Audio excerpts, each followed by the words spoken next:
Hey guys, it's Whiskey. Welcome to Palm Tree Elegy.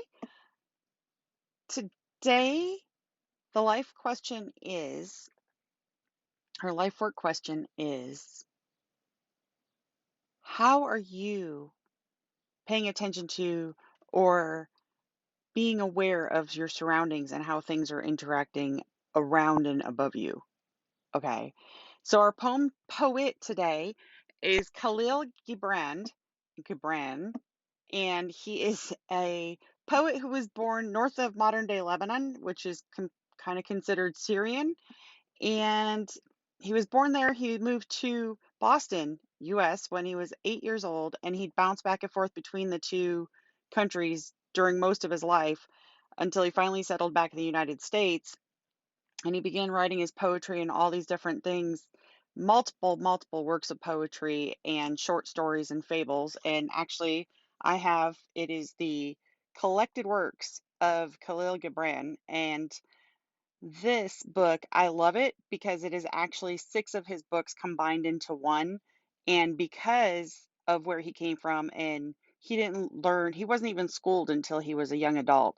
So this book, all of his books were written originally in Arabic and they had to be translated into English. So all of these in this book are all translated, the best translations that were found or made from his Arabic speaking original native language to English so we can all understand it. He actually died of tuberculosis and cirrhosis April 10th, 1931.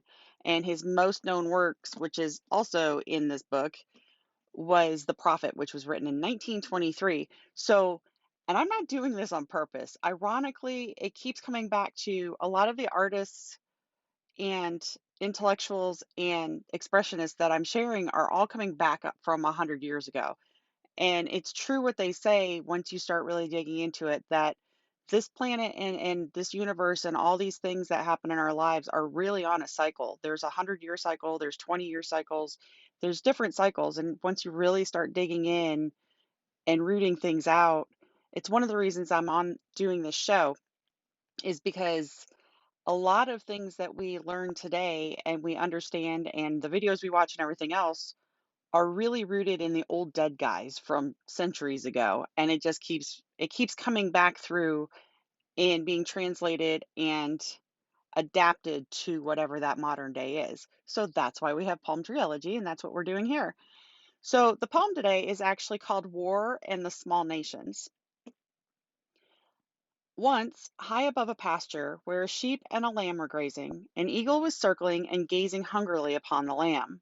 And as he was about to descend and seize his prey, another eagle appeared and hovered above the sheep and her young with the same hungry intent. Then the two rivals began to fight, filling the sky with their fierce cries. The sheep looked up and was much astonished. She turned to the lamb and she said, "How strange, my child, that these two noble birds should attack one another. Is not the vast sky large enough for both of them? Pray, my little one, pray in your heart that God may make peace between your winged brothers." And the lamb prayed in his heart. Full disclosure, edit change, necklace change. For some reason, my iMovie keeps freezing up and I keep having to go back and retrace and retrack. The portion of the video that I just read the poem, that is actually from The Forerunner, which is actually one of the books that is in the Collected Works books. So, as we carry on, that poem or short story reminded me of a story. There's a micro and a macro, right? There's small things that we have personally, and there's things that are happening out in public. And both things kind of coincided with each other if you're paying attention. So, my macro personal story that goes along with this short story is back when I was teaching. I was in the teacher's lounge one day, and one of the older ladies came in, and she was just, they're both beautiful women. I have nothing against them. It's just for the sake of an example. She came in and asked me if I had a home church. And in Tennessee, if you don't have a home church, that part of Tennessee anyway, there's something wrong with you if you don't have a home church. So I said, "No, ma'am, I don't have a home church. We haven't been here that long, blah, blah, blah." And she's like, "Well, I'd like to invite you to my church." And I said, "Well, thank you very much." And then right after I said thank you, someone else walked into the room, another older lady, and she says, no, no, no, she can't come to your church. I'd like to invite her to our church to be part of the home church or be to have us as her home church. And I'm like, oh, well, isn't that sweet? And lady number one and lady number two started arguing with each other about not whose church I was going to attend first, but whose church I was going to attend at all. And they were so engrossed and embedded in the debate over whose church I was going to attend that I left the room and they never noticed. And I never attended either church because, well, it wasn't a real good example of the conditions of personal and interpersonal relationships that I'm looking forward to, right?